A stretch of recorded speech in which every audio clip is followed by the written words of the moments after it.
Ano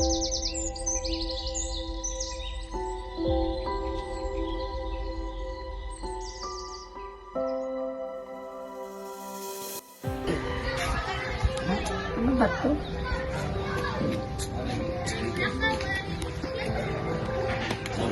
Ano tong ay ganito?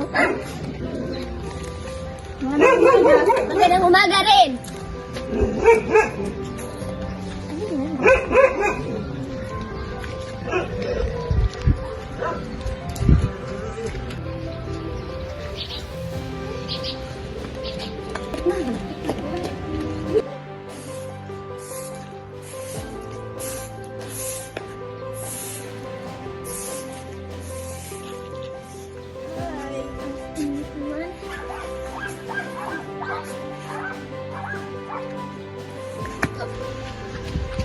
Nalisa, ano pa nangyari sa inyo? Nagpakuhan dahil sa batulihan. Dito kayo po. Dito po tayo. Kaya po bang lumakad? Oo. Pupunta muna po ako sa bakahan namin ng Lisa kasi titignan ko po yung mga bago ko. Oo, sige, salamat. Sige po, alis na po ako. Sige pa, paalam.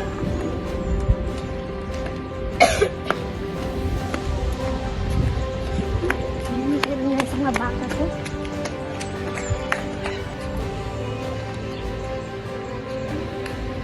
Wala. Ang layo pa nun.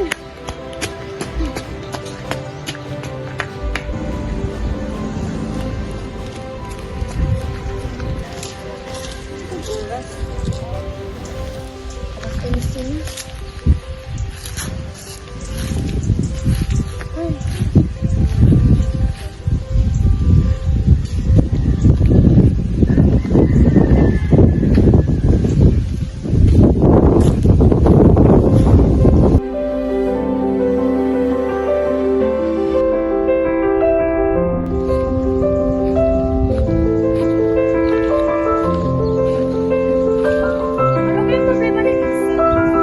Bakit pa ba siya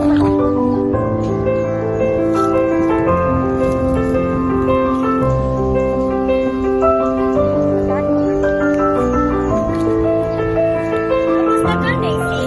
Bakit mukha kang malungkot? Ano bang problema mo?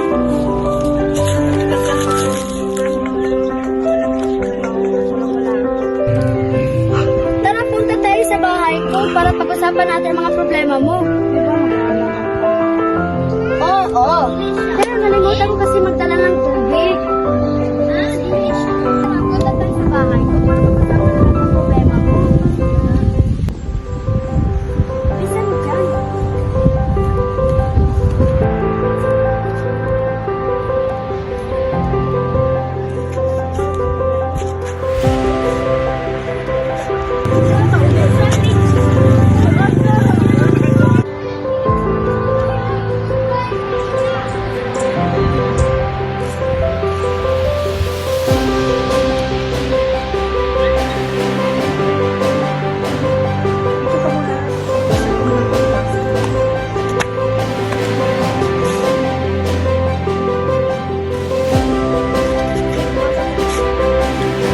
Sige, pumasok ka na.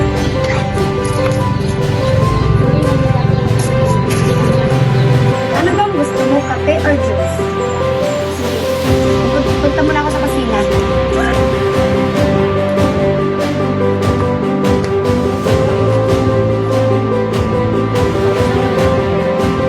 Kailan ka pa naman ng trabaho?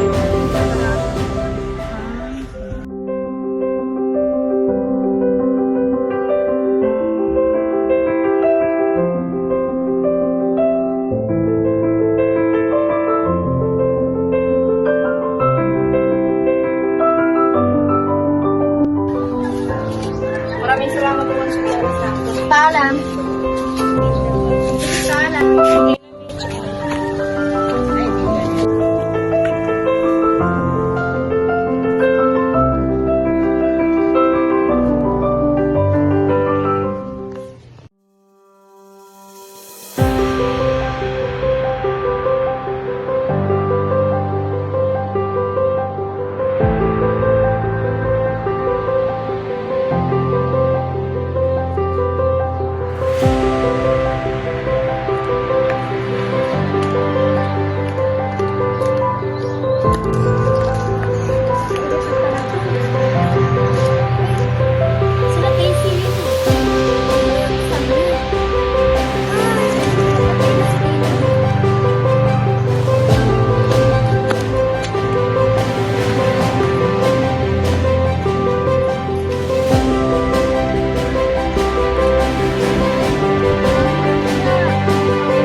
kabutihan ay kagantimpalaan.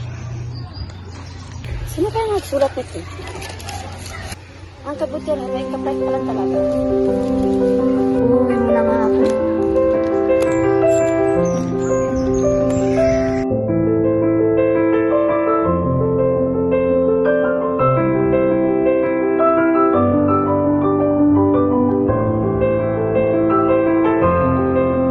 Sa isang maliit na barangay Makiling, may isang binatang nagangalang Juan, isang masipag na nagtatrabaho sa bakan na kilala sa kanyang kabutihan.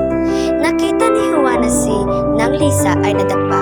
Tinulungan niya ito at pinaupo sa upuan at pagkatapos ay nagpaalam na siya nito at pumunta na siya sa kanyang bakahan. Napansin ni Juan na si Daisy ay nakaupo ng malungkot sa malaking bato. Napaisip si Juan kung ano kaya ang problema ni Daisy, kaya pinuntahan niya ito para sila ay makapag-usap. Niyaya niya si Daisy na pumunta sa kanyang bahay para pag-usapan ang problema nito. Nag-alilangan itong sumagot sa kanya pero pumayag naman ito sa huli. Matapos ang kanilang pag-uusap, silang dalawa ay magkasamang naglalakad pauwi patungo sa bahay ni Juan para pag-usapan ang problema ni Daisy. Hanggang nakarating na sila sa bahay, binuksan ni Juan ang pinto at sila ay pumasok at dito inaalay ni Juan ang kanyang oras para makipag-usap at magbigay ng tulong kay Daisy. Matapos ang kanilang pag-uusap, si Daisy ay nagpaalam na. Lumipas ang 2 araw, pumunta si Juan sa kanilang bakuran at nadatnan niya si Daisy na kasama ang kanyang kapatid na si Dino na may bitbit na hanger.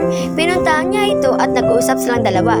Matapos ang kanilang pag-uusap, tinawag ni Dino ang kanyang ate para sila ay makapagbenta na ng hanger sa kabilang barangay. Sumagot naman si Daisy at pagkatapos ay nagpaalam na ito kay Juan. Si Daisy at si Dino ay pumunta na sa kabilang barangay habang si Juan ay kinuha niyang kanyang cellphone at pumunta sa gilid ng halaman. At doon naglalaro ng cellphone si Juan. Napansin ni Juan ang isang liham ng mensahe na isinulat sa papel na inilagay sa sanga ng halaman. Kinuha niya ito at binasa niya. Ang kabutihan ay gagantimpalaan. Si Juan ay napatanong sa kanyang sarili at pagkatapos ay umuwi na ito sa bahay.